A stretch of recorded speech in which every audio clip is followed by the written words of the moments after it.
Hey guys, welcome to the Blue Eclipse Top 10. This is my top 10 rap albums for 2018. I listen to a lot of music, mainly rap music, and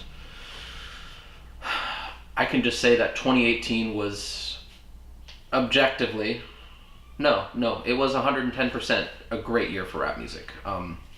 There were a lot of fantastic projects that came out, a lot of artists coming into the scene, and just a lot of really good music. I know a lot of people, when they listen to rap music, they tend to just catch what's on the radio and whatever else that might be popular at the time. But there is so much out there that people have been putting out, and 2018 was a perfect example of, I think, a very good direction that rap music's heading in. So I'm actually starting off my list this year with 5 honorable mentions. Just very quickly dropping the name and the album just so that you guys can give them a chance to, check them out. Mick Jenkins put out an album called Pieces of a Man.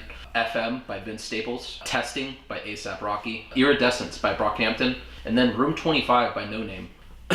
Alright, so number 10 on my list for this year came out towards the beginning of the year, if I remember correctly. KOD, J. Cole. The idea of addiction in many different forms and what he's going for on this album is fantastic. He's bringing these phenomenal flows as he always does. There were a few things that I wasn't the biggest fan of. The way that Kill Edward sounds on there, and I get that that's sort of what he's going for, like that idea of that alter ego is a great idea. I think it just could have been executed a little bit better. Some of my favorite tracks from it being KOD, ATM, like that was my favorite track off of there, and then Motivate. All really good tracks. They are the ones that kind of stuck out with me the most, and I got the most listens out of. If you were a true J. Cole fan, you've been thinking consciously, not just listening to music. Okay. Still really J. Cole is the greatest. Cole world all day. That's like your opinion, man. Just like this is my opinion. So your opinion's wrong. Number 9, represented for TDE, J-Rock with Redemption. J-Rock doing what J-Rock does best, delivering these, on certain tracks, these really cold flows that just stick through. And you know what, actually some of the more out there and I guess I would say jazzy tracks on that album, or not even jazzy, but like the at least my 3 favorite tracks from that album being Tap Out, the Wow freestyle with Kendrick, phenomenal, and then Out of Sight, Out of Mind with J. Cole. But yeah, J-Rock did his thing over that whole album, and really another good album release for the TDE crew as a whole. Number 8, Lil Wayne. Lil Wayne, the Carter 5. He's back, man. He finally dropped something worth listening to after the past 4 or 5 years when this album was supposed to come out. A lot of rap right now, especially with this trend towards emo rap and sort of the SoundCloud vibe and everything else that's heading in that direction. Lil Wayne surprisingly sounds very fresh in 2018. It is a very welcome change of direction for where rap has been heading. Obviously with the standout tracks on there being Uproar, Dedication, Mona Lisa. They definitely seem like he was in a very good place for writing, and it seemed like they were very well thought out, especially Mona Lisa. The story that song tells between him and Kendrick, both sort of different perspectives, and Kendrick doing his thing on that song with his sort of cracked flows, especially halfway through his verse. It was such a refreshing listen, and he definitely delivers on this album, and it was really good to see him come to form and this album finally get released, after all the stuff with Birdman and Cash Money, and finally able to actually put it out. Number 7, sort of a definitely newer, someone that I found actually on the more recent, as of sort of end of last year, beginning of this year, Ski Mask the Slump God. This dude is from South Florida, and he is putting out fantastic music. Yeah, I'll have to show you some after this. But he finally put out his first debut album, not just a mixtape or basically his music that he'd been putting out up until then. Stokely. He's in that newer wave of rappers that are sort of on that hyper, super aggressive but he knows how to change it up, and his flow feels so, it's like smooth like butter. It's fantastic in a lot of tracks. The highlights from the album itself being Nuketown with Juice WRLD. I don't know what he did to convince Juice WRLD to go off like he did in that song, but thank you, because that song is so much hype, and it's just really well performed. Reborn to Rebel is also another phenomenal track that I don't even know how to describe it. It's this sort of like out there instrumental that he just spits over perfectly, and it's fantastic, really. I don't think Darius likes your pick. Yeah, that's fine. Definitely someone I'm looking forward to putting out more music. I've liked his stuff in the past. I really liked this album, and hopefully only goes up from there. I had to do one more for the culture. Number 6, and this is where I really started having difficulty placing where exactly in the list these albums go. So the number 6 spot's actually going to go to Oxnard by Anderson .Paak. Anderson .Paak has so much charisma. Like, the dude could smile at you and your day just gets better. Like, he is, I don't know how he does it. It's phenomenal. But like every track that he's on in this album is just this show of, I don't even know how to put it. Really groovy. It's very. He's more definitely on the R&B side, but I'd still consider this a rap album, especially with some of the tracks on here. My personal favorite of the whole album being Sweet Chick. I've never heard a rapper flex about having a girlfriend who watches anime, but Pac did it, and Represent the culture. It was funny as hell. Another one of my favorite tracks off of this being Mansa Musa with Dr. Dre and Coco Sarai. Dre just came in, and Dre did most of the production for this album too, which I think sort of attributes to why I like it a lot. But Dre came in with this verse, and this Mansa Musa just sounds like this. I think it's the future of where trap bangers are heading, is this song. One of my other favorite tracks from that album being Cheers with Q-Tip. Q-Tip's verse really had me in an emotional spot, talking about losing Phife Dawg and, you know, sort of what's worse, dealing with the trauma or just surviving. It really connected, and he did a really good performance on that, and then Pac brings it in with the second half of that song as well, and it just worked. It's a fantastic song. Where's Drake? Not on this list. Oh! I know. What about Migos? No, I didn't even put Logic? Quavo's album on here. Logic? No. Kendrick? Kendrick didn't even put anything out this year. Loser? Black Panther soundtrack. True. Okay, But it's not on my list. How dare you! Number 5. JID was someone that I was sort of watching and looking for in 2017 when he came out with the Never Story. And he came out in 2018 with DiCaprio 2. He is what I'd like to think is what old heads want in new rappers.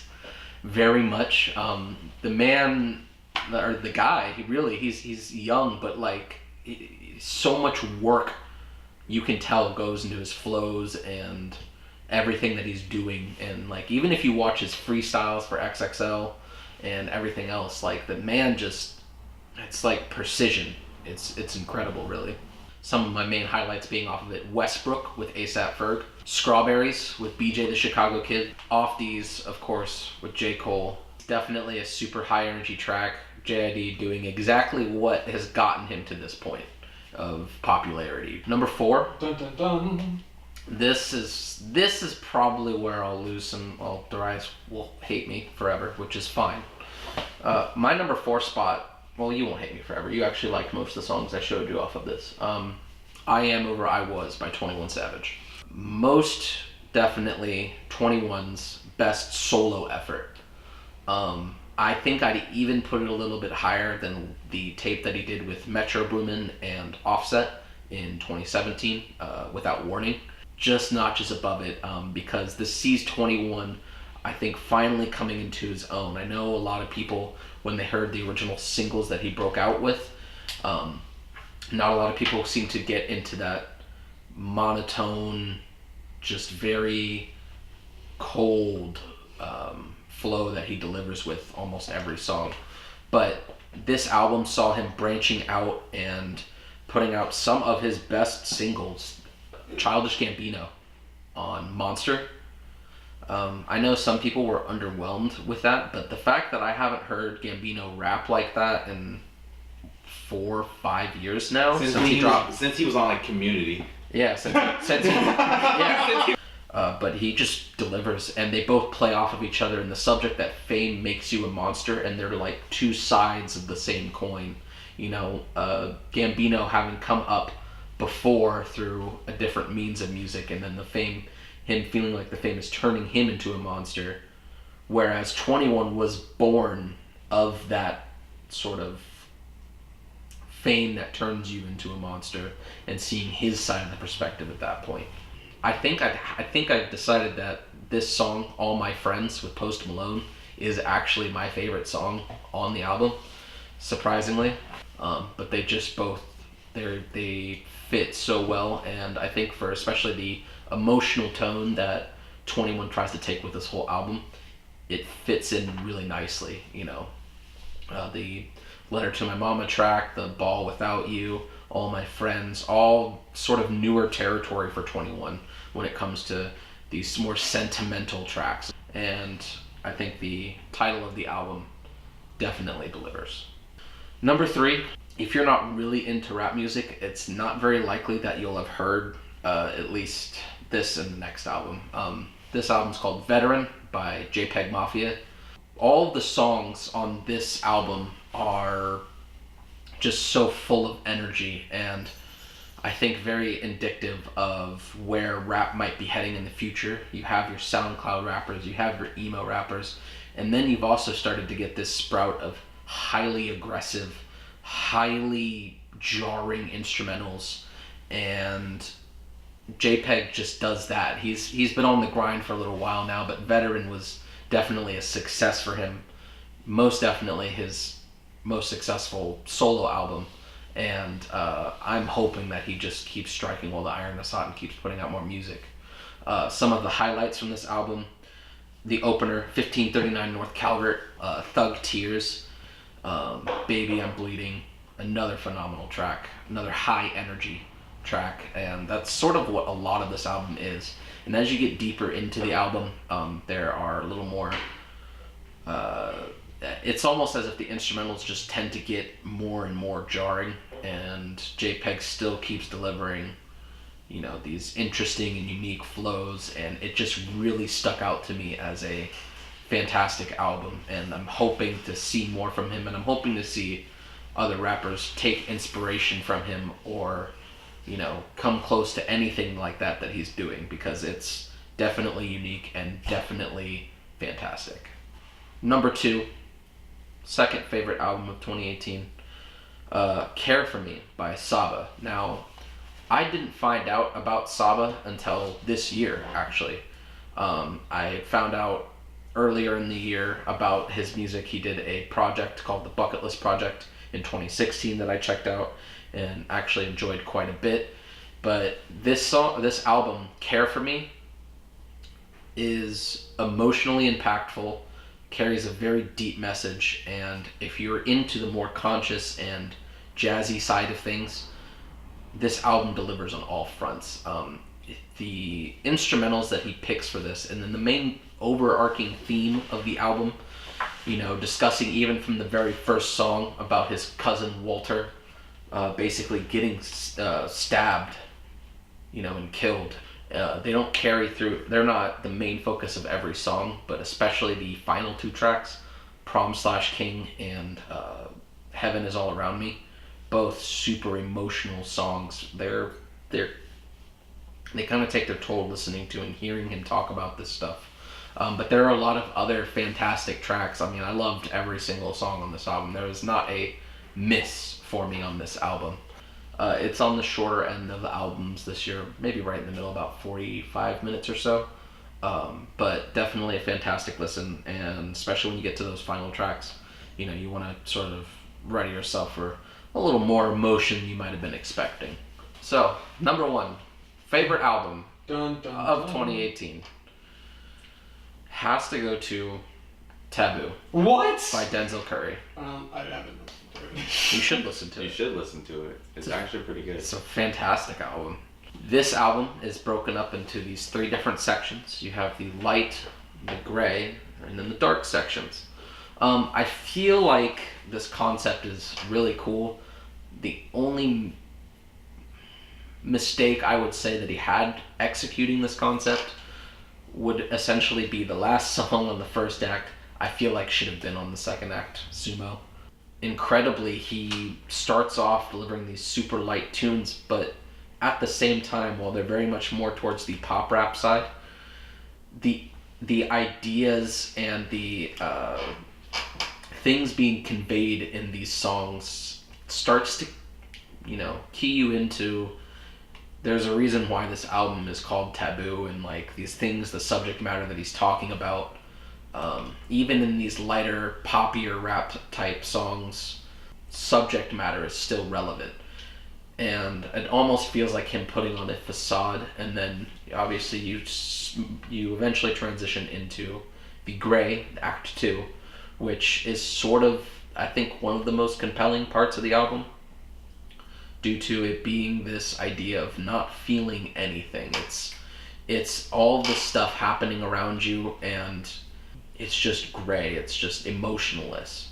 And some of the songs he comes through with on this, especially the hit single from this album, Clout Cobain, talking about the industry the way that he did and bringing that message to such a relevant point, especially with where everything is right now, with SoundCloud rappers being up on the rise, and sort of that wave of rappers now coming into the mainstream if they're not already there.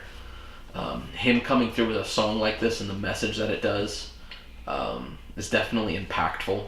And then you finally get to Act 3, which Denzel just goes in. It is where you expect Denzel to be. It's what you probably expected, what a lot of people probably expected this whole album to be before they heard Clout Cobain, was him just going off on all these different instrumentals, just this high energy. Vengeance with JPEGMAFIA and Zillakilla, I believe is the name of the other feature. They both deliver just these high octane performances and really encapsulate the energy in that song. Denzel curated a perfect album and did a fantastic job of putting this album out, and I'm really hoping to hear more from him in this ballpark, if not trying to get even closer to perfecting his craft, because he came through on this album, and it is a must listen for rap in 2018. If this is a type of genre of music you're wanting to get into, and you want to see someone who encompasses a lot of different styles, Denzel Curry is definitely the guy to check out. So there you have it. That's my top 10 rap albums of 2018. Where's Eminem? No. These are all my opinion, of course. Uh-huh. If you agree or disagree with any of his lists, which I'm sure a lot of people who listen to rap music will, feel free to leave your opinion down in the comments. Tell me about any projects that I might have missed. Of course, there was a lot of rap that I listened to this year that I didn't cover in my honorable mentions or... Where's Kanye? I know. So feel free to leave any suggestions for music, whether it was 2018, 2017, 2016, and beyond. And of course, thank you for sitting here and listening to me ramble about rap music. And we will see you next time with whatever we are working on next. So...